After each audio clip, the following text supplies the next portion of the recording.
Hoy en día están muy en boga lo que podríamos llamar la obra, los consejos de estos gurús del mundo contemporáneo, gurús de la optimización personal, como James Clear, que escribió Hábitos Atómicos, o Stephen Covey, Los 7 hábitos de la gente altamente eficaz, o Daniel Pink con Drive, Cal Newport con Deep Work, traducido al castellano como Céntrate. Son libros extraordinarios que mejoran nuestra capacidad de enfrentarnos a las distracciones del mundo moderno y ser más efectivos, más felices, más capaces en todo sentido de nuestra vida personal y profesional. Sin embargo, hay un autor que acabo de descubrir hace poco, se llama Johannes Hartl, es un filósofo y teólogo alemán, obtuvo su doctorado en la Ludwig-Maximilians-Universität de Múnich sobre el lenguaje religioso, sobre la naturaleza del lenguaje religioso basado en la obra de Edith Stein, una santa y doctora de la Iglesia, y Hans Urs von Balthasar, uno de los grandes teólogos del siglo XX. El libro ha publicado varios libros, casi ninguno ha sido traducido al castellano, pero el último libro de él se llama Die Kraft eines fokussierten Lebens, que podemos traducir como la fuerza de una vida enfocada. Fue traducido hace pocos meses, en este año 2025, y combina elementos de la teología con la psicología, con la praxis personal. Obviamente aquí recuerda, cita de estos autores, habla de la distracción, de nuestra dependencia de las redes sociales, de nuestra incapacidad de enfocarnos y por qué de nuestra incapacidad, digamos, de dedicarnos a trabajo profundo, porque siempre tenemos mucha flojera o delegamos la responsabilidad de lo que nos incumbe en manos de terceras personas, pero combina estas teorías con algunos ejercicios prácticos que cada quien debe realizar. Yo los hice todos y los tienes que hacer como si estuvieses hablando con un amigo íntimo, un amigo cercano, con honestidad, con cariño, que no está ahí para criticarte solamente,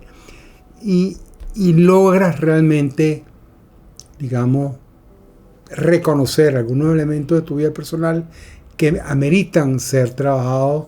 y mejorados. Uno de ellos, un enemigo de esta vida enfocada, de los primeros pasos que tenemos que dar para lograr realmente concentrarnos en lo importante de nuestra vida, es lo que él llama la influencia de los demás, es decir, cómo vivimos en función de las expectativas que los otros tienen sobre nosotros. Esto es muy importante, sobre todo a nivel juvenil, a nivel adolescente, cuando tenemos la influencia de las populares o los populares en bachillerato o inclusive en la universidad. Es decir, de qué manera los demás me imponen a mí criterios, ideales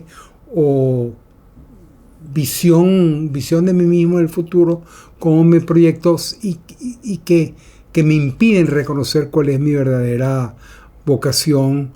y lo que me interesa. Un ejemplo personal, yo en este video, por ejemplo, pudiera hacerle caso a algunos amigos que tengo, amigos muy inteligentes, más inteligentes que yo, muy preparados, que me aconsejan a lo mejor estudiar, comentar tal o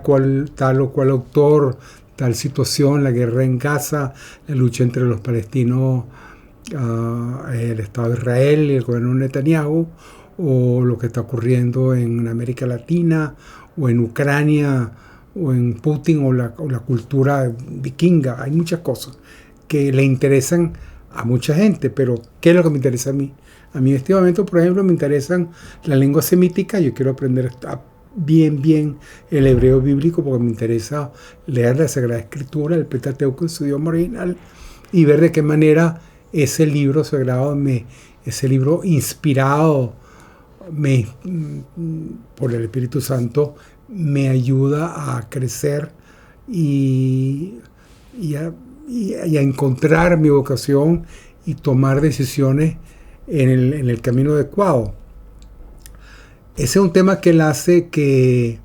ese reconocer hasta qué punto nosotros vivimos en función de la expectativa de los demás,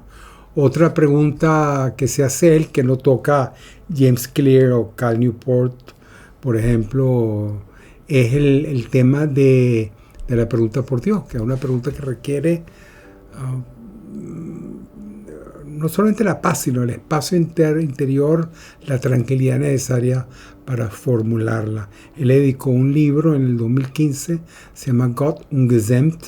o Dios indomable, es decir, de qué manera Dios se ha convertido en nosotros, hemos domesticado a Dios, lo hemos domado, lo hemos transformado en algo ajustado a nuestras expectativas y Dios es, por definición, lo que no puede ser conocido. Solamente Dios puede conocerse a sí mismo. Dios es lo que excede nuestra zona de confort, lo que está más allá de nuestra capacidad de entender y comprender, tal como le pasó a Moisés en el libro del Éxodo, cuando se encuentra a Dios en la montaña del Sinaí, y él le responde